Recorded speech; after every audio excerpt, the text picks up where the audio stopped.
Hello students, I am Isha madam.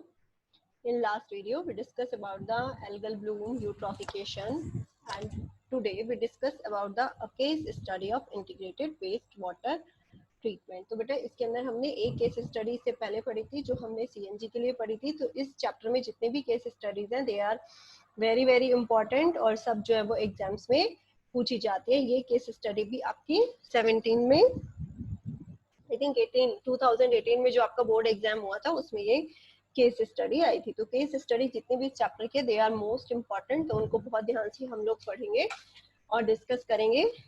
अगर कोई question है आपके क्वेरी है तो आप पूछ भी सकते हैं उसको। A case study integrated waste water treatment means कि एक केस स्टडी हुई थी waste water treatment, waste water को ट्रीट किया गया था और एक केस स्टडी हुई थी जिसके बारे में अब हम डिस्कस कर रहे हैं। Waste water including sewage can be treated in an integrated manner by utilizing a mix of artificial and natural process।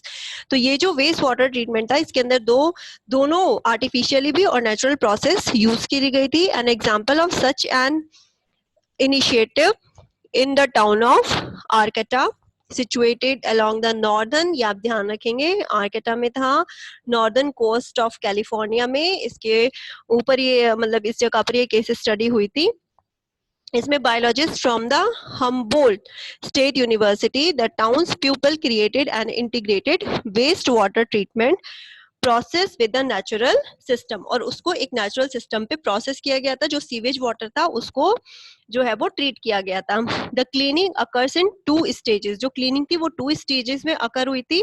सबसे पहले आया था इसके अंदर जो आपका नंबर 1 है वो है था सेडिमेंटेशन। ये सेडिमेंटेशन जो है वो आप बहुत पहले से पढ़ते आ रहे हैं। सेडिमेंटेशन आप सबको पता भी है कि होता क्या है सेडिमेंटेशन। तो इसमें सेडिमेंटेशन में जितनी भी डेब्रिस थी उस सबको कलेक्ट कर लिया जाता है, filter and chlorine treatment are given. और इस जो एक इसका कन्वेंशनल सेडिमेंटेशन था उसमें filtration, chlorine treatment are given after the stage. Lots of dangerous pollutants like dissolve heavy metal still remain. अब इसमें क्या हुआ कि सेडिमेंटेशन में जो डेब्रिस थे वो नीचे सेट हो गए। फिल्ट्रेशन में जो वेस्ट ऐसे थे जिनको फिल्टर किया जा सकता था उनको फिल्टर कर लिया, साथ ही उसमें क्लोरीन को ऐड किया गया जिससे क्लोरीनेशन ऑफ वाटर हुआ। लेकिन तब भी उसमें बहुत सारे जो थे डेंजरस पॉल्यूटेंट जैसे कि हैवी मेटल्स, ये हमने लास्ट जो हमारा वीडियो था उस पर बात करी थी हमने। हैवी मेटल्स कौन से थे? तो जो हैवी मेटल्स थे वो अब भी उसके अंदर जो थे पाए जाते हैं, मतलब रह गए थे।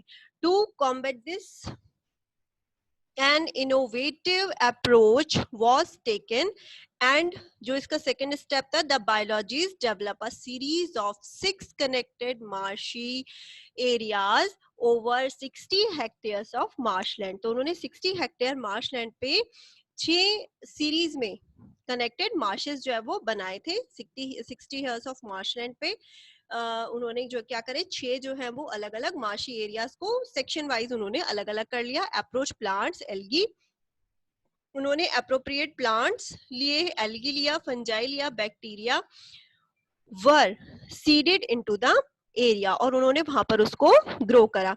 विच neutralize absorb and stimulate the pollutants. तो उन्होंने क्या करा, ये जो यहाँ पे एल्गी, फंजाई, बैक्टीरिया, ये जितने भी यहाँ पे चीजें इन्होंने इकट्ठा करी थी इन सब ने एब्जॉर्ब करा और एसिमुलेट करा पॉल्यूटेंट्स को। Hence as the water flow through the marshes, और उसके बाद जो मार्शेस था उसमें एक के बाद एक जो है वो एंटर करता रहा पानी and it gets purified naturally, और इस तरह से उसको उन्होंने नेचुरली क्लीन कर लिया।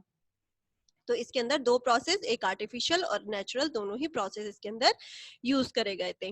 उसके बाद था the marshes also contains a sanctuary with a high level of biodiversity in the form of fishes, animals and birds that biodiversity in form of fishes, animals and birds that now reside there. A citizen group called friends of Arcata marshes, जिसको हम FOAM के नाम से भी जानते हैं, F for friends of the Arcata marshes, AM means Arcata marsh are responsible for the upkeep and safeguarding of this wonderful project, और उसको हम इस नाम से जानते हैं। तो इस तरह से आपका ये जो FOM है, फॉर्म के नाम से आपका ये केस स्टडी आ जाती है एग्जाम में, तो इसको बहुत ध्यान से आप लोग याद करेंगे। तो ये हमारा इसमें केस स्टडी हमने जो है वो पढ़ी। अब नेक्स्ट आते हैं आपका सॉलिड वेस्ट। तो सॉलिड वेस्ट में जो सॉलिड वेस्ट होते हैं आपके, solid waste refer to the everything that goes out in trash. Trash means कि जो हमारे ट्रैशेस होते हैं जहां पर हम डिस्पोज अपने डालते हैं, जो भी वेस्ट उसके अंदर आता है, that are known as the solid waste. और ये हमारे सॉलिड वेस्ट जो है वो 3 टाइप्स के होते हैं। सबसे पहले इसके अंदर आते हैं हमारे म्युनिसिपल सॉलिड वेस्ट होते हैं, इंडस्ट्रियल वेस्ट होते हैं। ये हमारे अलग अलग तरह के हैं। जैसे सबसे पहले अगर हम बात करें तो ये म्युनिसिपल सॉलिड वेस्ट होते हैं, इंडस्ट्रियल वेस्ट होते हैं, हॉस्पिटल वेस्ट होते हैं, इलेक्ट्रॉनिक वेस्ट होते हैं, और जितने भी हमारे all waste can be categorised, और जितने भी वेस्ट होते हैं उनको हम 3 कैटेगरी में अलग अलग जो है वो भी सॉलिड वेस्ट में आता है, चाहे वो हमारे बायोडिग्रेडेबल वेस्ट है, रिसाइक्लेबल वेस्ट है, या फिर नॉन बायोडिग्रेडेबल वेस्ट है, वो सब हमारे सॉलिड वेस्ट की कैटेगरी में आते हैं। तो solid waste refers to everything that goes out into the trash. Municipal solid waste इसके अंदर from homes, offices, stores, schools, hospitals etcetera that are collected and disposed by the municipality. The municipal solid waste generally comprise paper। तो जो हमारा municipal solid waste होता है उसमें generally हमारे पास क्या होता है, पेपर होता है, फूड वेस्ट होता है, प्लास्टिक होता है, glass, metals, rubber, leather, textile etcetera. जो लेदर होता है, मतलब जो लेदर की जितनी भी आइटम बनती हैं उनसे जो वेस्ट बनता है, रबर की जो आइटम बनती है उनसे वेस्ट बनता है, टेक्सटाइल मीन्स हमारा जो कपड़ा इंडस्ट्री है वहां पर जो हमारे जो रेडीमेड गारमेंट्स बनते हैं वहां पर वेस्ट हमारा जो है वो सॉलिड वेस्ट में काउंट होता है एटसेट्रा। उसके बाद आता है हमारे burning residue, the volume of the waste although it is generally not burn to completion, and open dumps often serve as breeding ground of rats and piles। तो हम ये सारे सॉलिड वेस्ट एक जगह हीप पर इकट्ठा कर देते हैं और ये ब्रीडिंग प्लेस बन जाते हैं रैट्स के, फ्लाइज के, मॉस्किटोज के। तो ये हमारे sanitary landfills were adopted as the substitute for open burning dumps. तो इनको अगर खुले में जला दिया जाता है तो वो भी ठीक नहीं है, तो ये हमारे क्या बन जाता है, डंप्स बन जाते हैं। In a sanitary landfill waste are dumped in a depression और trench after compaction and covered with the dirt every day. तो गड्ढा खोद के भी अगर हम एक डिग करके बड़ा सा गड्ढा खोद के उसमें भी उसको डाल देते हैं और ऊपर से हम उस पर डर्ट डाल देते हैं। If you live in a town or city, do you know where the nearest landfill site is?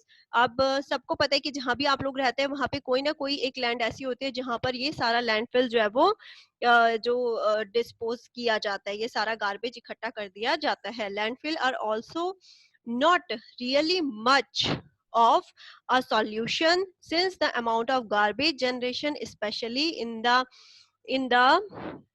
metros has increased so much that these sites are getting filled too। मतलब जो लैंड प्रोवाइड किया जाता है municipality के through garbage dispose के लिए वो भी सफिशिएंट नहीं है, क्योंकि गार्बेज का अमाउंट बहुत ज्यादा होता है लैंड के अकॉर्डिंग। तो बड़े बड़े जो है वो हमारे जैसे पहाड़ होते हैं, इस तरह से गार्बेज का पूरा हमारा एक हीप इकट्ठा हो जाता है।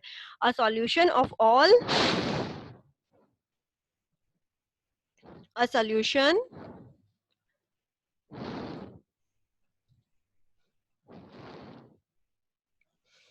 A solution of all these can also be in human beings becoming more sensitive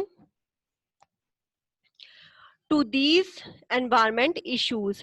All waste that we generate can be categorized into 3। आपको पता है, पढ़ते आ रहे हैं आप, कौन कौन सी 3 कैटेगरी होती है। बायोडिग्रेडेबल होता है, रिसाइकलेबल होता है और नॉन बायोडिग्रेडेबल होता है। It is important that all garbage generated is stored it is important that all garbage generated is store by, जो गार्बेज है उसको हम इकट्ठा करते रहते हैं. व्हाट कैन बी रीयूज, और उसके बाद उसमें से उसको अलग अलग किया जाता है कि कौन सा रीयूज हो सकता है, कौन सा रिसाइकिल हो सकता है, और इस तरह से हम उसको अलग अलग कर सकते हैं.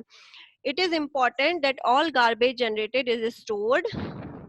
What can be reused or recycled, separated out, be separated out, is separated out. The biodegradable material can be put into deep pits. जो हमारा biodegradable material होता है उसको हम बड़े बड़े जो pits हैं उसके अंदर उसको रख देते हैं. ग्राउंड में बड़े बड़े गड्ढे जो है वो बनाते हैं और उसके अंदर उन biodegradable waste को डाल देते हैं. And be left for natural breakdown, और ऐसे जो biodegradable waste होते हैं उनको natural breakdown के लिए छोड़ दिया जाता है. That leave only the non biodegradable to be disposed of. तो अगर हम इस तरह से बायोडिग्रेडेबल, रीयूज और रिसाइकिल को अलग कर ले तो हमारे पास सिर्फ डिस्पोज के लिए नॉन बायोडिग्रेडेबल सब्सटेंसेस ही बच जाते हैं. The need to reduce our garbage generation should be a prime goal. Instead, we are increasing the use of non-biodegradable products. अब हमारा जो garbage है उसको हमें manage करना चाहिए और ये हमारा सबसे पहला गोल है कि हम किस तरह से अपने जो गार्बेज है उसको कम करते हैं, साथ ही साथ जो हमारा नॉन बायोडिग्रेडेबल प्रोडक्ट्स है उनको इंक्रीज होने से कैसे रोक सकते हैं. Just pick any readymade packet of any good quality good quality edible, say a biscuit packet, and study the packaging. Do you see the number of protective layers used? Not that at least one layer is of plastic. We have started packing even our daily use products like milk and water in poly bags. Means कि हमारी जो life है उसके अंदर poly bags का बहुत एक बड़ा जो है वो इस्तेमाल होता है. हम चाहे वो दूध के पैकेट हैं, चाहे वो हमारे किसी भी चीज की पैकेजिंग है, वो सब हमारे प्लास्टिक जो बैग्स हैं उसमें की जाती है. In cities fruits and vegetable can be brought packed in poly bags. In cities, vegetable and fruits can be brought packed in beautiful polystyrene and plastic packaging. We pay so much and what do?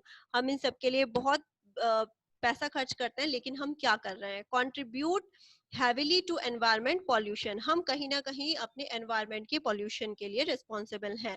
State government across the country are trying to push for reduction in the use of plastic और eco friendly जो packaging है उसकी तरफ जो है वो government work कर रही है. We can do our bit by carrying cloth. हम इस चीज को अपने बिहाफ पे भी रोक सकते हैं कि हम प्लास्टिक बैग्स यूज ना करके हम नेचुरल फाइबर कैरी बैग्स अपने साथ या शॉपिंग बैग्स को अपने साथ रखें ताकि हम पॉलिथीन बैग्स को रिफ्यूज कर सकें. तो this is about the solid waste.